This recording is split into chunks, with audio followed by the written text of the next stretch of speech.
پر زور دیتا ہے، لنگڑا کر کے چلتا قربانی ہو جائے، تو ایک ایسا لنگڑا جانور جس کا لنگڑا پن ظاہر ہوتا ہو، اور فرمایا دوسرا وہ ایسا کانا جانور جس کا کانا پن ظاہر ہوتا ہو، ایک آنکھ کی روشنی بالکل چلی جائے یا آدھے سے زیادہ چلی جائے تو اس کی قربانی نہیں ہوگی، اور اگر آدھے یا آدھے سے کم اس کی روشنی اور بینائی گئی ہے تو اس کی قربانی جائز ہے، اس کی قربانی ہو جائے گی۔ کا تیسرا ایسا جانور جو اتنا دبلا پتلا اور کمزور ہو کہ جس کی ہڈیوں کا گودا ختم ہو چکا ہو تو اس کی قربانی نہیں ہوگی۔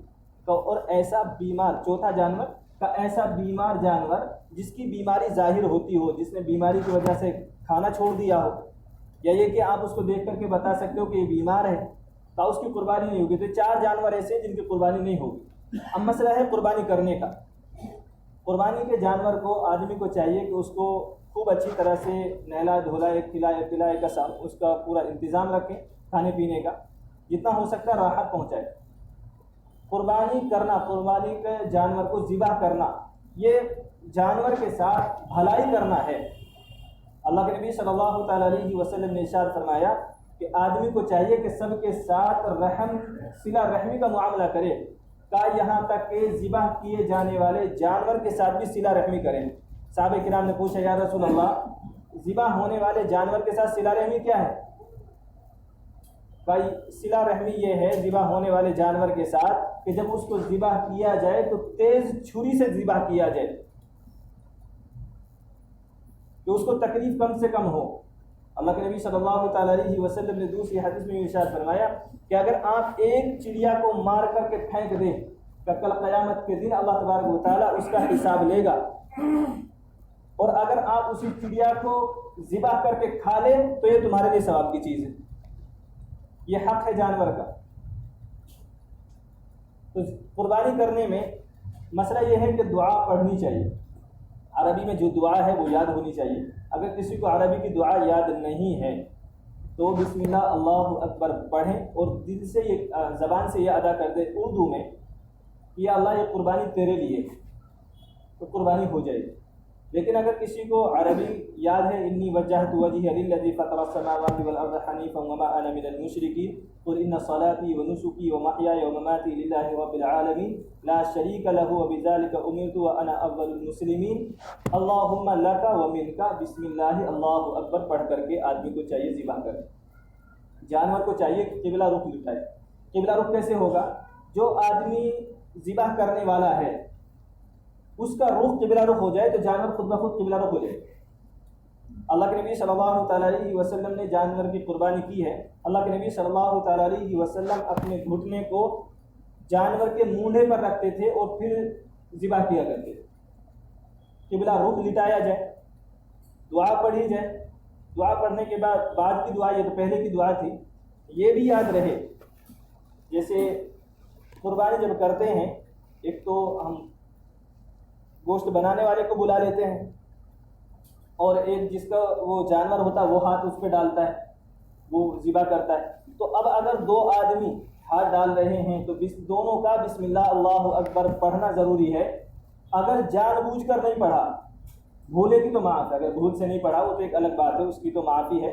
لیکن اگر جان بوجھ کر کے نہیں پڑھا، یا یہ کہ آج کل تو عجیب حال ہے نا، گٹکا کھاتے رہتے ہیں، اپنے جانور کے لیے گٹکے کو قربان نہیں کرے گا، اس سے بسم اللہ اللہ اکبر بولا ہی نہیں جائے گا، اس کا منہ بھرا ہوا ہے۔ تو بسم اللہ اللہ اکبر پڑھے بغیر اگر کوئی ذبح کرے گا، جان بوجھ کر کے اگر کرتا ہے تو قربانی نہیں ہوگی۔ اور اگر 2 آدمی صلاح پھیر رہے ہیں تو دونوں کو بسم اللہ اللہ اکبر پڑھنا ضروری ہے۔ اگر دونوں میں سے ایک نے بھی نہیں پڑھا تو بھی نہیں ہوگی، قربانی نہیں ہوگی۔ اب مسئلہ یہ ہے، جیسے ابھی 2-3 دن پہلے ایک نوجوان نے سوال کیا تھا، تو میں نے 1-2 ہفتے پہلے بیان کیا تھا جمعے میں، تو میں نے اس میں کہا تھا کہ بھائی جو آدمی گوشت کا کام کرتے ہیں ان کو نہیں معلوم ہوتا ہے کہ کیسے ذبح کرنا ہے، تو اس نے سوال کیا تھا کہ ذبح کیسے کرنا چاہیے۔ تو اب یہ ہے کہ ہمیں ذبح کیسے کرنا ہے۔ 4 رگیں کاٹی جاتی ہیں، آپ میں سے اکثر شاید جانتے ہوں گے، 4 رگیں کاٹی جاتی ہیں، 4 نسیں کاٹی جاتی ہیں۔ اس کے ساتھ چونکہ اس دن میں اتنا بکرا مہنگا نہیں ہوتا، اتنے کاٹنے والے مہنگے ہوتے ہیں، وہ ملتے نہیں، ان کو جلدی ہوتی ہے کہ جلدی سے کاٹو اور بھاگو دوسری جگہ جائیں گے۔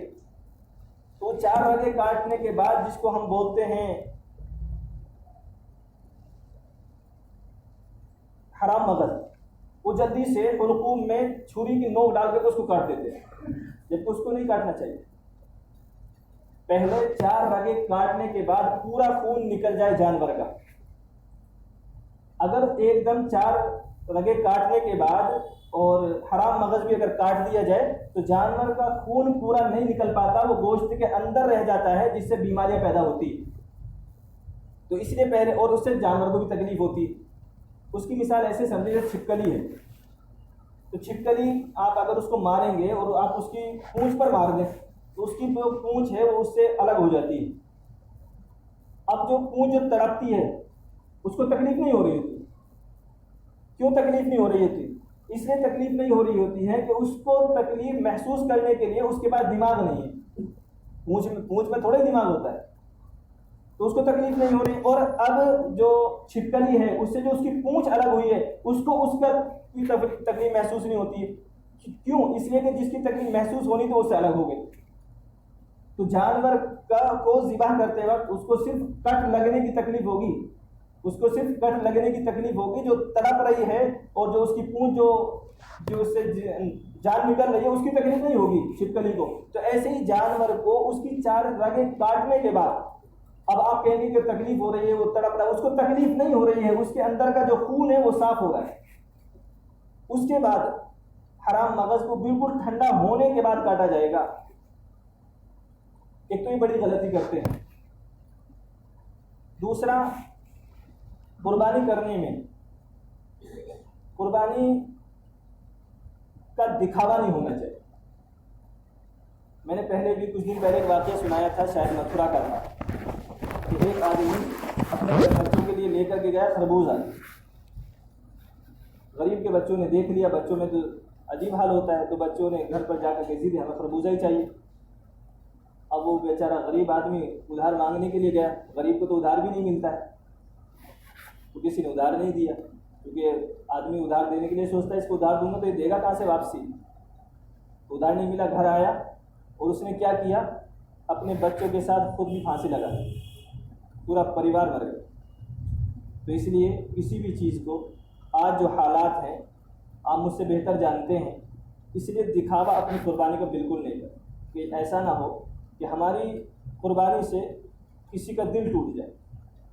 اللہ نے توفیق دی ہے، ہم قربانی کریں، 1 نہیں 10 کریں، 10 نہیں 20 کریں، جتنی اللہ توفیق دے ہم کریں، اپنے مرحومین کی طرف سے بھی کریں، اور اللہ توفیق دے تو اللہ کے نبی صلی اللہ تعالیٰ علیہ وسلم کی طرف سے بھی کریں، جس کی طرف سے چاہیں کریں، لیکن ہماری قربانی سے کسی کو تکلیف نہ ہو۔ اور میں تو درخواست کروں گا آپ حضرات سے کہ اپنی قربانی کے جانور کا فوٹو واٹس ایپ وغیرہ پر نہ ڈالا جائے، نہ لگایا جائے، ہو سکتا ہے اس سے بھی کسی کی دل آزاری ہو جائے۔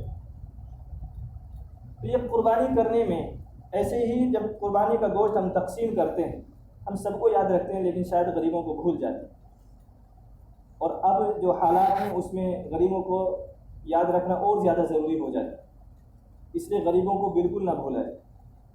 ایک تو کاٹنے کا خیال رکھیں، دوسرا دکھاوا بالکل نہیں ہونا چاہیے، اور ایسے ہی غریبوں کا خیال ضرور ہونا چاہیے، غریبوں تک پہنچ جائے۔ اتنی قربانیاں ہوتی ہیں، اگر قربانی کے موقع پر بھی غریب گوشت نہ کھا پائے تو بیچارہ کب گوشت کھائے گا، اور یہ مالداروں کی ذمہ داری ہے کہ وہ ان تک پہنچا دیں۔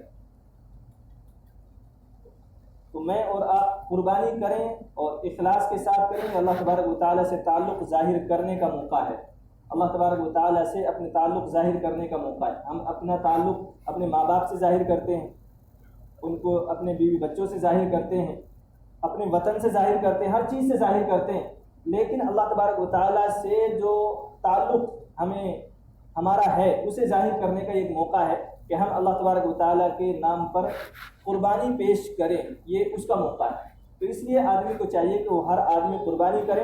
قربانی کرنے میں کوئی چیز، اگر ساری چیز تو ہو سکتا میں نے آپ کے سامنے بیان نہ بھی کی ہو، تو اگر میں نے ساری چیزیں بیان نہیں بھی کی، اگر کوئی چیز ہے تو آپ معلوم کر سکتے ہیں، لیکن یہ ہے کہ اپنی قربانی کو کوشش یہ کرے کہ ہماری قربانی سنت کے مطابق ہو جائے، ہماری قربانی وہ ہو جو نبی علیہ الصلوۃ والسلام قربانی کیا کرتے تھے۔ بعد میں قربانی کرنے کے بعد کی دعا اللہم تقبلہ منی کما تقبلت من حبیبک محمد و خلیلک ابراہیم علیہم الصلوۃ والسلام، یہ بعد کی دعا ہے۔ اگر یہ دعا یاد ہو تو ٹھیک ہے، نہیں یاد ہو تو بنا دعا کے بھی چل جائے گا، لیکن یہ ہے کہ قربانی کو سنت کے مطابق کرنے کی خیال رکھے۔ اور ایک اور آخر میں آپ حضرات سے درخواست کروں گا، وہ یہ کہ کوئی بھی آدمی گندگی بستی میں نہیں کرے۔ ہمارا